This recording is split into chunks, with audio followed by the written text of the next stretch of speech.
নমস্কার সবাইকে, ফটোগ্রাফার স্টোরে আবার সবাইকে স্বাগত।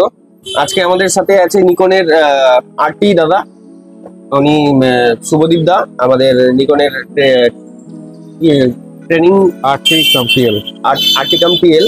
তো উনি আজকে আমাদের সাথে নিয়ে এসেছেন Z6 III, যেটা অলরেডি আমরা আগেও দেখিয়েছি, কিন্তু আরো অনেকের অনেক ডিমান্ড ছিল যে আমাদের কিছু কিছু ফিচার্স একটু ডিটেলসে বোঝানোর। নতুন কিছু ফিচার্স নিয়ে আমরা বলবো Z6 III। আর সাথে আমাদের কাছে আছে 50mm 1.4, যেটা নতুন লঞ্চ করেছে। তো সেটা আমাদের কাছে আজকে ডিটেলসে একটু বুঝাবেন দাদা। তো দাদাকে আজকে আমরা বলে দেবো যে আজকে আমাদের ডিটেলসে একটু বুঝিয়ে দেওয়ার জন্য অনেকের রিকোয়ারমেন্ট ছিল এই জিনিসটা। তো দাদা একটু আমাদের Z6 III কি কি এক্সট্রা ফিচার্স আছে, যা ফিচার্স আমরা দেখিয়েছি তারপরও একটু কিছু ডিটেলসের ফিচার্স। একদম অবশ্যই, আপনি আজকে সেই কারণে এখানে এসেছি যে Z6 III তে কিছু কি হয়, ক্যামেরা পারচেজের পর অনেক ফিচার্স থাকে যেটা সবাই হয়তো জানতে পারে না। তো আমি সেটা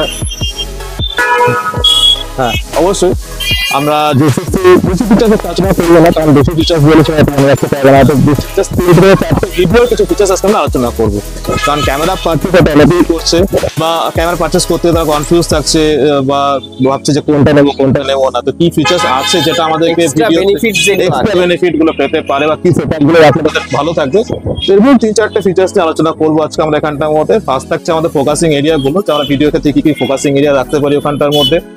সেকেন্ড থিং হলো ভিডিও প্রোফাইল কি কি আমাদের জমিতে অ্যাভেলেবল আছে, কতগুলো প্রোফাইল আমরা রাখতে পারি, র কি কি আছে না আছে।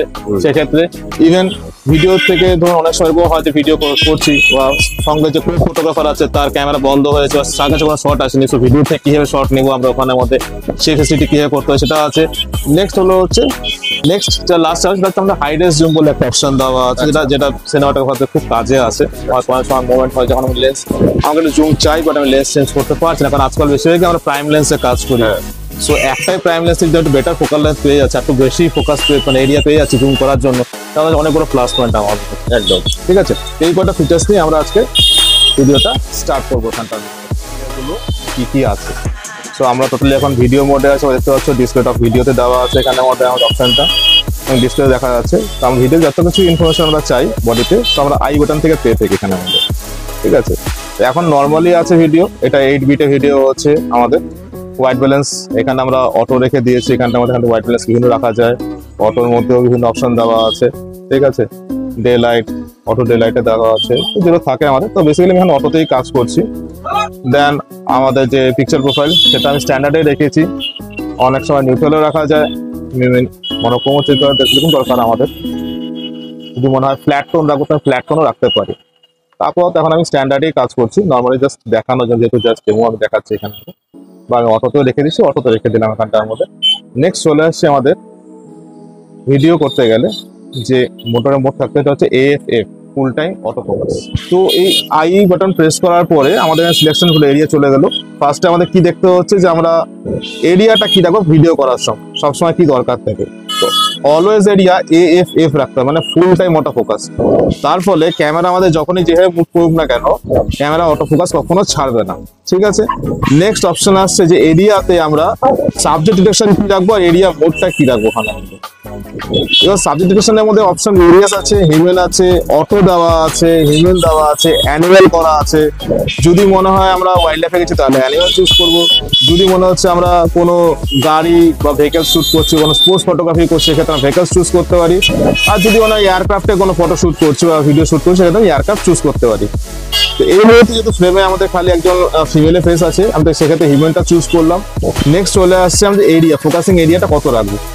এখন দেখুন এখানে পুরো সাবজেক্টের মধ্যে হিউম্যান বিং বলতে খালি একজনই আছে, তো সেক্ষেত্রে আমরা খালি একটাই মানে অল এরিয়াটা ফোকাস রাখতে পারি, ফুল এরিয়া। তো এতে কি হবে দেখুন, ফুল এরিয়া যখনই করে দিচ্ছি সাবজেক্টের চোখে ট্র্যাক করে আছে, ফোকাসিং বক্সটা আমাদের সাবজেক্টের চোখেও ট্র্যাক করেছে। আমি যেখানেই বক্স ক্যামেরা ঘোরাই না কেন, যাচ্ছ করি না কেন, ছোট্ট একটা সাদা বক্স সাবজেক্ট চোখের মধ্যে দেখা যাচ্ছে।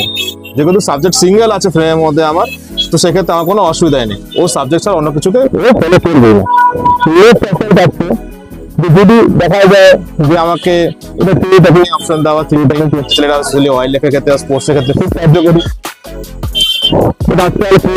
আমরা শর্ট হয়ে থাকি মিডিয়ার ক্ষেত্রে বা প্রি ওয়েডিং এর ক্ষেত্রে। তো সেখানে যদি আমরা আমাদের ফোকাসিং এরিয়াটা কাস্টমাইজ করতে পারি সেক্ষেত্রে অনেক বড় প্লাস পয়েন্ট। এখানে দেওয়া হচ্ছে wide area last. Wide area last করলে কি হবে, একটা বড় রেড বক্স আপনারা দেখতে পাচ্ছেন এই বক্সে পার্টিকুলারলি যে সাবজেক্ট থাকবে সব চেহারাতেই ফোকাস থাকবে, অন্য কোনো জায়গায় ক্যামেরা ফোকাস করবে না। ঠিক আছে, যদি মনে হয় এই হোয়াইট বক্সের মধ্যে মানে অনেক জায়গা হয়ে যাচ্ছে, আরো সাবজেক্ট ঢুকে যাচ্ছে, তাহলে বক্স সেখানে আমরা আরো ছোট করতে পারি। আরো ছোট বক্স করলাম, রেড বক্সের যে আছে তাকে ফোকাস করতে ক্যামেরা। এবার যেখানে দেখা যাচ্ছে এই পয়েন্টটা দিয়ে কিছু সাবজেক্ট আছে, এলিমেন্ট আছে, তাহলে আমার সাবজেক্ট এই পয়েন্টে করতে আসবে। তাহলে কি করতে হবে, আমাদের ফোকাসিং এরিয়াটা কাস্টমাইজ করতে পারি। কিভাবে কাস্টমাইজ করতে পারি, এই যে WP অপশনটা আছে এটা কাস্টমাইজেবল ওয়াল আর WP টা কাস্টমাইজ টুল। WP ওয়ালে ক্লিক করলাম, ওকে করলাম, দেন নিচে আবার ওকে অপশন পাচ্ছি আমরা, আমি এখান থেকে ওকে সিলেক্ট করছি। এইবার দেখুন রেড বক্সটা লম্বাটা দেখা যাচ্ছে, এটা কাস্টমাইজ করছি এই বাটনের থ্রু দিয়ে।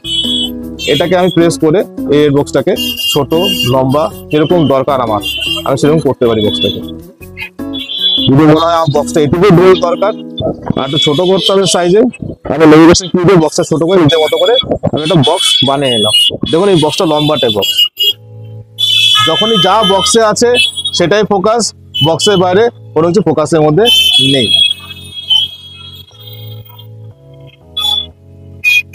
যখনই বক্সটা আছে তখন ওকে ফোকাস করছে বক্স ওখানের মধ্যে।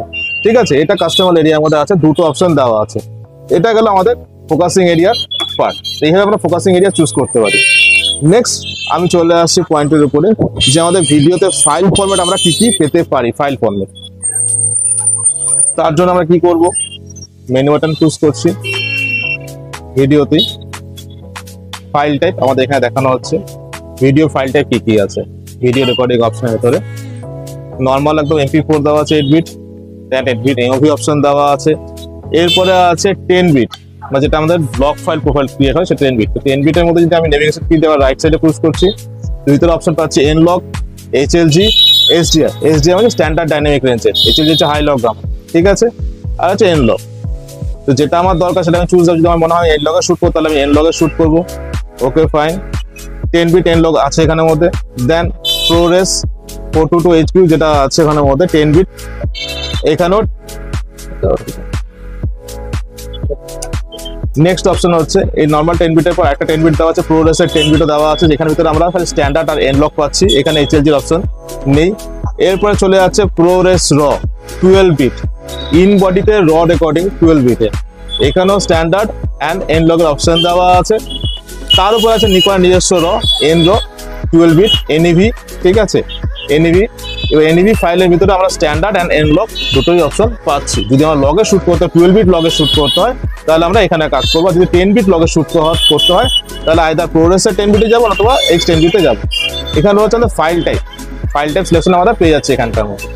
নেক্সট আসছি ফ্রেম সাইজ, ফ্রেম রেট কি কি পাচ্ছি আমরা একবার দেখে নিচ্ছি। ফ্রেম সাইজ কি কি পাচ্ছি এখানের মধ্যে, ফুল HD 24p থেকে স্টার্ট হচ্ছে 240p অব্দি পাচ্ছি। এর মধ্যে আমরা 240p অব্দি এখানের মধ্যে আমরা ফুল HD পেয়ে যাচ্ছি, আর 4K পেয়ে যাচ্ছি এখানের মধ্যে আমরা 120p অব্দি এখানের মধ্যে। এবং 4K এর উপরেও ফাইল সাইজ এখানে আমাদের প্রোভাইড করা হয়েছে এখানটার মধ্যে। ঠিক আছে, তাই 4K অব্দি যাচ্ছে এখানটার মধ্যে। আর যদি আমরা বলছি রতে কি কি ফাইল পাচ্ছি এখানে যদি দেখতে র এর ক্ষেত্রে, সো আমি যদি র চুজ করছি এখানটার মধ্যে, সবচেয়ে হাইয়েস্ট ফাইল রেট কি আছে এখানে 12 বিট র Nlog চলে যাচ্ছে। এই কার্ডের রেকর্ডিং হবে না কিন্তু, কার্ডটা নর্মাল কার্ড আছে। রতে আমরা চলে যাচ্ছি 6K তাও 60p, 6K 60p অব্দি আমরা রেকর্ডিং করতে পারি ইন বডি। অনেক বড় প্লাস পয়েন্ট। আপনি যদি র শুট করতে যাচ্ছেন, আপনাকে এক্সট্রা কোনো মনিটর কিছু ডিভাইসের দরকার পড়ছে না, আপনি ইন বডিতে রেকর্ডিং করতে পারছেন রতে এখানে আমাদের। ঠিক আছে, আপাতত এই মুহূর্তে আমি চলে আসছি রতে, আমি থাকছি না, আমি চলে আসছি নর্মাল 8 বিট AOV তে। ওখানে চলে এলাম, AOV তে চলে আসছি। এবার দেখুন এগুলো ফাইল ফরম্যাট দেখানো হয়ে গেল। এবার একটা অপশন দেখাবো এখানের মধ্যে, যে AOV তে এসে নর্মালি আমরা সবাই AOV তে শুট করছি ওখানের মধ্যে। এবার আমরা চলে আসছি এটা নিয়ে কথা বলতে, সেটা হলো হচ্ছে high res zoom. High res জুমটা আমাদের যদি বেটার পেতে হয় তাহলে আমাদের কি করতে হবে, আমি 8 বিটে রেখেছি সেটআপ, এখানে 8 বিটে দেখা যাচ্ছে, AOV ফরম্যাটে আছে। আর ফুল HD 60p তে রেখেছি এখানে। ফুল এইচডি 60 রেকর্ডিং করছি, ওকে করছি এখানের মধ্যে। দেন আমাদের হাই রেস জুমের যে অপশনটা দেওয়া আছে সেটাকে আমরা অন করে দিচ্ছি, এটা অফ আছে, এটাকে আমরা অন করে দিলাম। ওকে, আমার কাছে যে লেন্সটা সেটা হচ্ছে 50 mm লেন্স লাগানো আছে। তো প্রাইম লেন্স জানা কথা, কখনো জুম হয় না প্রাইম লেন্স। ওকে, বাট ম্যাজিকটা এখনই হবে। তার জন্য কি করতে হবে, আমাকে হাই রেস জুমের অপশনটা অন করে দেওয়ার পরে কাস্টম সেটিং মেনুতে গিয়ে ভিডিওসে ঢুকে এখানে আমরা কাস্টম কন্ট্রোল সিলেক্ট করতে পারি। সেখানে গিয়ে আমরা আমাদের লেন্সের যে কন্ট্রোল লিঙ্ক দেওয়া থাকে এখানে আমাদের, যেটাকে আমরা কন্ট্রোল লিঙ্ক বলি, সেখানে আমরা হাই রেস জুমকে সিলেক্ট করে দিয়েছি। দ্যাট মিনস আমরা এই যে লিঙ্কটা আছে এই লিঙ্কটা দিয়ে আমরা জুম আউট করতে পারবো, অনেক বড় প্লাস পয়েন্ট। তো কি হচ্ছে, অনেক সময় হয়ে যায় যে আমি এখন আইএসওটা কমিয়ে দিচ্ছি, যে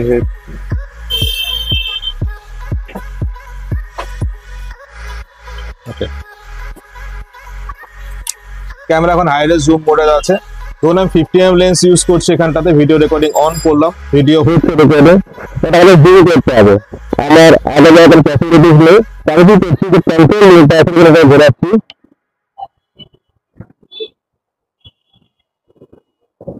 এটা দেখুন দেখা যাচ্ছে যে 2x পর্যন্ত জুম করলাম। আরেকবার দেখুন ভালো মতো করে অবশ্যই ঘোরাচ্ছি। আমি নেট ইউজ করতে 50, বাট আমি আউটপুট পাচ্ছি 100।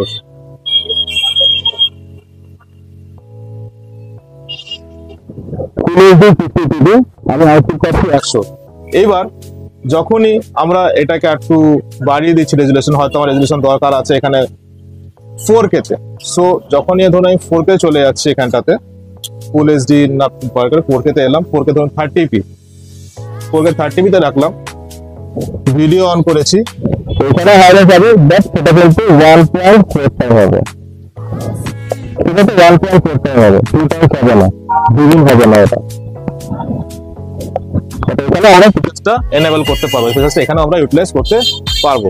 এটা অনেক বড় একটা প্লাস পয়েন্ট আমাদের ভিডিওগ্রাফারদের জন্য, যারা একটাই ক্যামেরা লেন্স ইউজ করছেন তাকে বারবার করে চেঞ্জ করতে হচ্ছে না। নেক্সট আমি অপশনটাকে এখন জাস্ট অফ করে দিচ্ছি, হাই রেস জুমটাকে। আমার নেক্সট যে ফিচার্স দেখান সেটা হলো হচ্ছে ভিডিও থেকে আমরা ফটো কিভাবে বার করতে পারি। জেনারেলি আগে কি করা হতো, ভিডিওতে ফটো বার করার জন্য আমাদেরকে ডিউরিং ভিডিওগ্রাফি আমাদের এখানে ক্লিক করতে হতো, বাট 60 তে এটা ক্লিক করতে হবে না। এখানে আমাদের ধরুন আমি ভিডিও করছি, সিম্পলি একটা আমি দেখাচ্ছি এখানে আমাদের ভিডিওর জন্য রেজুলেশন সেট করে নিচ্ছি, 4K আমি 30 তে আছি, ফাইল ওকে। এবার আমি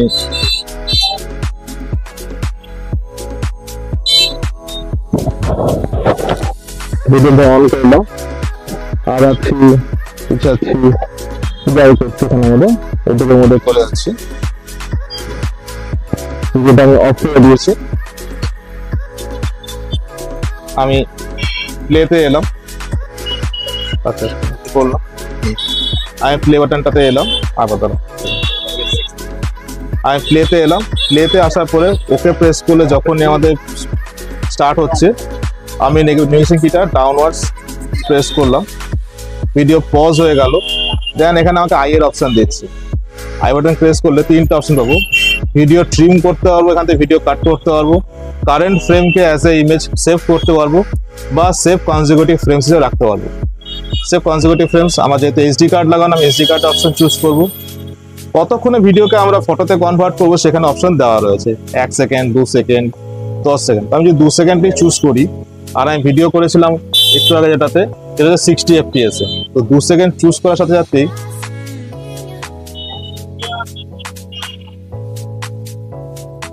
ফটো চলে আসছে। ফটো কোথায় ভিডিও, ওহো 30 FPS একবার করা আছে। আচ্ছা ওকে, আমরা এখানে এসেছি, ফার্স্টে প্লে বাটনে প্রেস করব, ভিডিওটা আমাদের এলো এখানের মধ্যে, ভিডিওটা ওকে প্রেস করলে ভিডিও স্টার্ট হচ্ছে। আমি ভিডিওটা পজ করবো, এবার নেভিগেশন কি নিচের দিকে প্রেস করলাম, ভিডিও পজ হয়ে গেল ওখানে মধ্যে আমার। এবার আই বাটন প্রেস করব, আই বাটন প্রেস করলে অপশন দিচ্ছে এখানে আইদার ট্রিম ভিডিও, ভিডিওটা ট্রিম করতে পারি এখান থেকে, চাইলে ভিডিও যেই ফ্রেমটা এখন তার সেটাকে আমি সেভ করতে পারি, যদি চাই তো আরো বেশি কনজিকিউটিভ ফ্রেমসকে নিতে পারি, মানে আরো বেশি ফ্রেমকে নিতে পারি। এইচডি স্লটে যেহেতু আছে আমাদের এইচডি কার্ডটাই দেখা শো করছে এখানটার মধ্যে। নেক্সট অপশন দিয়েছে যে কত সেকেন্ডে ভিডিওকে আমরা স্টিল ফটোতে কনভার্ট করবো। তো ধরুন আমি বলছি নেক্সট 2 সেকেন্ড ভিডিওকে আমাকে স্টিলে কনভার্ট করতে হবে, তা আমি শুট করেছিলাম 4K 30 FPS এ, মানে পার সেকেন্ডে 30টা ফ্রেম। 2 সেকেন্ডে ভিডিওকে যদি ফটোতে কনভার্ট করি, ক্যামেরা ইমিডিয়েটলি আমাদের 60টা ফ্রেম দিয়ে দেবে। 30 FPS ইন্টু 2 টাইম 60 ফ্রেমস হয়ে গেল। আমি ওকে করলাম, ডান। নেক্সট আমাদের ভিডিও প্লে হয়ে গেল। আমি এখানে ব্যাক করে যাচ্ছি। এবার হচ্ছে আমাদের দেখার জন্য ফটোগুলো কোথায় আছে, সেই ফটোগুলো। সো আমি ব্যাক থেকে শুরু করছি। এই সেই ফটোগুলো এই ভিডিও থেকে আমি নিয়েছিলাম। আপনার ফটোগুলো দেখলে বোঝা যাচ্ছে মুভমেন্টের থেকে নেওয়া হয়েছে। এবার each and every photo neat and clean, কোনো ফটোতে ফোকাসে কোনো ডিস্টার্বেন্স নেই। যে ফটোটা ধরি না কেন, ফোকাস একদম নিট অ্যান্ড ক্লিন।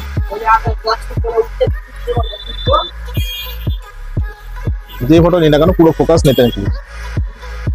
সো যারা ওয়েডিং এ কাজ করছে এবং দেখা যাচ্ছে কোনো সিঁদুর দান বা কোনো স্পেশাল মুভমেন্টের সময় তারা ফটোটা মিস করে বা কিছু করে গেল, তো ভিডিওগ্রাফার যদি 4K তে ভিডিও শুট করছে, সে ইজিলি ভালো আউটপুট বার করতে হবে। কারণ 4K এর সময় আমাদের রেজলিউশন থাকে মোটামুটি 8 মেগাপিক্সেল। তো 8 মেগাপিক্সেলে আমাদের একটা ফাইলসে যথেষ্ট বড় ফাইলসে আমরা ইউজ করতে পারি ফর আওয়ার অ্যালবাম। অনেক বড় প্লাস পয়েন্ট এটা সিনেমাটোগ্রাফারদের জন্য বা এন্টায়ার টিমের জন্য। এটা যে কারো যদি ক্যামেরা বসে আছে বা কোনো মুভমেন্ট মিস হয়ে যাচ্ছে, তো আমরা ভিডিও পেয়ে গেলে সেই ফটোগুলোকে আমরা পেয়ে যাচ্ছি, আমাদের কোনো ফেস লস হচ্ছে না কোনো জায়গায় গিয়ে। ঠিক আছে, আজকে যে ফিচার্স গুলো নিয়ে আমরা আলোচনা করলাম সেটা একবার আপনারা নিজেরা দেখবেন। যদি কোনো ডাউট থাকে একবার আমাদের নক করবেন, যে কোথাও বুঝতে অসুবিধা হচ্ছে বা আরো জানতে চাই বা আরো যদি কোনো ফিচার্স সম্বন্ধে কোনো ডাউট থাকে, কাইন্ডলি ডিলারের সঙ্গে যোগাযোগ করবেন। আমরা এরকম ছোট ছোট ভিডিও নিয়ে আবার দেখা করবো আপনাদের সঙ্গে। Thank you.